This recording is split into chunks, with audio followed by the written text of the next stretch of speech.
Hey guys, welcome back to the Help Tech Show for today. I'm your host Michael, and what we're going to be doing today in this particular video is talking about some great Nintendo news.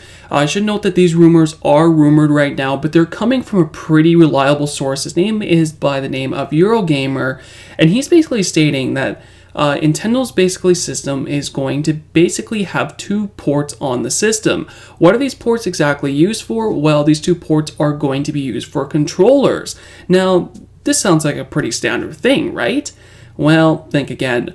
It looks like this particular system is going to be a mobile version of their system, like it's going to basically be able to go everywhere where you want to take it, but it's also going to have a hub station where you can take it home and use it like a normal console where you're getting HD graphics once it plugs into the hub station.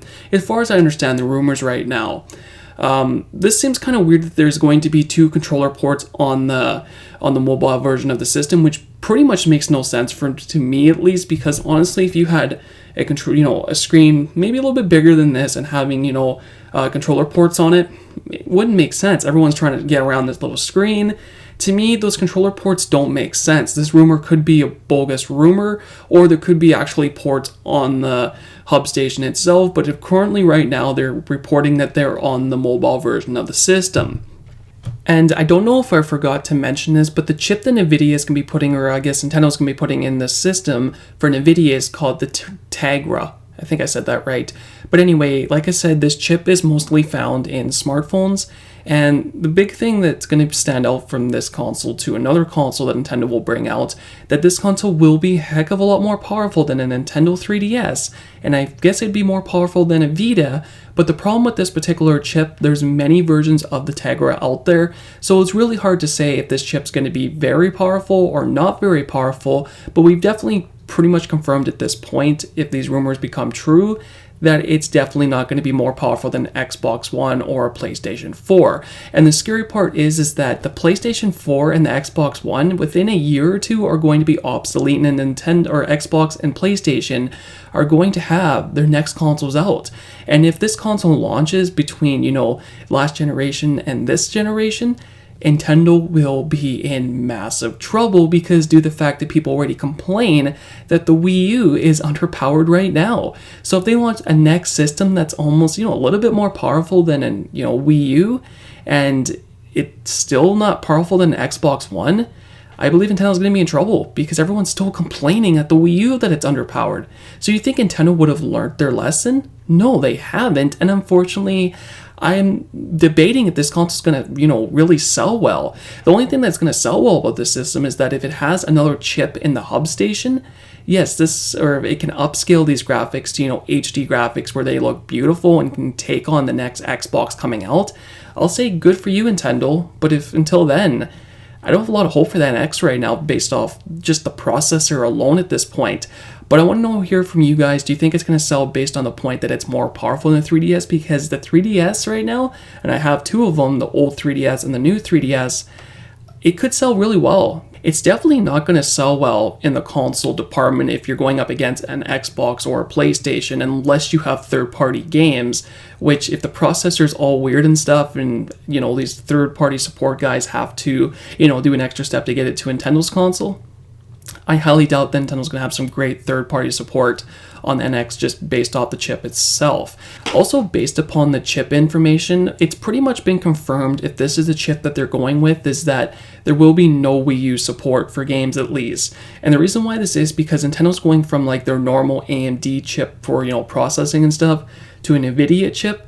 These two chips do not speak the same language, meaning that all Wii U games would be unplayable on the new NX system coming out. And this would make a lot of sense based off the fact that if you buy a Wii U game and then you want to, go on and get, the NX system, Nintendo would have a pretty good marketing scheme to make more money if they don't let those games, jump between each other. Because due to the fact that we know The Legend of Zelda, Breath of the New Wild, I think the game's called, is coming out on both systems, and if you decide to do an upgrade to the NX, you'd have to buy the game again.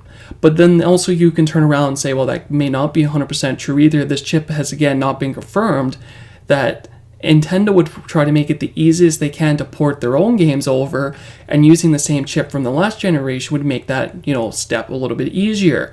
Again, I'm sitting on the fence here, but overall, this chip to me is a really good thing on the mobile side. a very bad thing on the console side of things for home, computing, home gaming and stuff. And you know what? I know I shouldn't spend more time on this particular chip thing, but a little bit of a thought came to my mind. Why is Nintendo doing the jump to Nvidia? There's plenty of AMD chips that could probably run, in the system, but then I started thinking about the issues that I've had with AMD, and it actually makes a lot of sense why Nintendo's doing the jump to Nvidia. The problems I've had with AMD is that the chip runs hot, it loves power, and for the power that it's using, you do not get the same efficiency versus, an Intel chip versus an Nvidia chip. Meaning that if you're particular, let's say you're making a console and you're only limited to a certain amount of power in the system, it would make sense that you would want to use a particular chip that, uses less power to get a lot of, efficiency from. And you know what? Nvidia pretty much holds that record right now, other than, Intel that's not big into, small mobile things. Well, not in the console side of things. I feel like I should be quiet because they may have something, but I've usually seen Nvidia or AMD most of the time. So this would make a lot of sense why Nintendo is doing the jump, but I know some people are going to be down in the comment box and being like, but wait, Michael, why is AMD used so much in consoles? This can't be true what you say. Well, here's the way I look at this problem. AMD is really popular in the consoles because they're super cheap. Think about it. If you brought out a system that was $400 or $500 and it had the same amount of power as almost a PC, you'd go out and buy it because, holy shoot, you're getting a lot of bang for your buck. And that's why AMD is popular, because it's a lot of bang for your buck, especially from a person who's building consoles. If you can build your particular system with an AMD chip that costs $200 versus Intel that costs $400, or Nvidia that costs, let's say $400 as well, who are you going to build your system with? Are you going to build it with the guy who costs more? Or are you going to build it with the guy who costs less and you get the same efficiency, or you get the same amount of power, but you're going to need more power thrown at the chip and more heat sinks and stuff because the chip is not that efficient? And that's why AMD is used in the console side of things, because there's unlimited amount of power going to it versus this particular system that's just basically not the case with unlimited power. But I'm going to get off this because I've spent way too long talking about it. But the next thing that takes us to is the games that are coming out. Most games on, Xbox and PlayStation either come to you digitalized or they come in CD form. According to basically Eurogamer, he's reporting that the next console for Nintendo is going to be running off like micro SD cards, which the 3DS used. Now, this makes a lot of sense down the line for loading.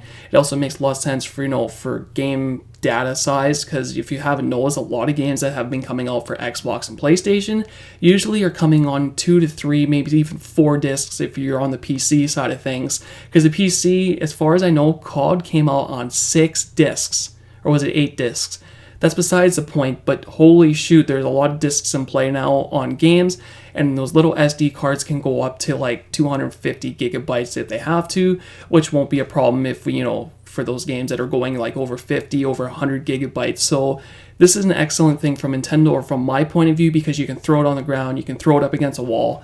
It still works. I can go through a washer or dryer and it still works. These things are very durable, and I give Nintendo a big thumbs up for going with that idea. And something that also supports that there's going to be no Wii U and NX cross-compatibility is the fact that the Wii U and the NX run off different ways of giving out the games, which we already talked about. The NX is running off an SD card and the Wii U is running off a CD. So if the NX is just going to be using, their games on SD cards, it's a pretty possible fact that the Wii or the NX system will not have a CD drive on it, meaning that there will be no place to put your Wii U games. Now, in the past, Nintendo has always used CDs, so it's not very hard to get the Wii U to support a Wii game, and vice versa with the Wii to the GameCube, because at the end of the day, it's still CD technology. You can argue that the Wii and the GameCube were different CDs, but at the end of the day, you can go buy a CD that's, PC compatible of the same size of the GameCube game, pop it into your computer, and it still works like a regular CD.